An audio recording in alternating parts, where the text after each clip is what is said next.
ಇವತ್ತು ನಾನು blood pressure, commonly high blood pressure ಅಂತೀವಿ, ಅದ್ರ ಬಗ್ಗೆ ಇಷ್ಟಪಡ್ತೀನಿ. ಏನಂದರೆ ಇದ್ರೊಳಗೆ ಸ್ಟೇಜ್ 1 ಸ್ಟೇಜ್ 2 ಅಂತ ಇರುತ್ತೆ.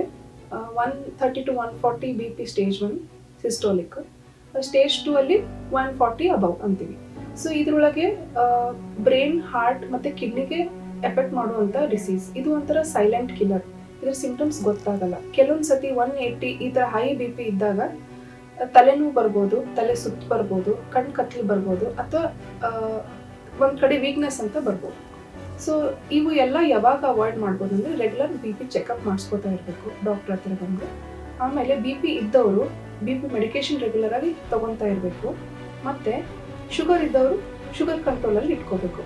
ಸೊ ಇದೆಲ್ಲ ಮಾಡಿದಾಗ ಈ ಕಾಂಪ್ಲಿಕೇಶನ್ಸ್ನೆಲ್ಲ ಅವಾಯ್ಡ್ ಮಾಡ್ಬೋದು ಆ್ಯಂಡ್ ಒಳ್ಳೆ ಹೆಲ್ದಿ ಲೈಫ್ ಲೀಡ್ ಮಾಡ್ಬೋದು. Thank you.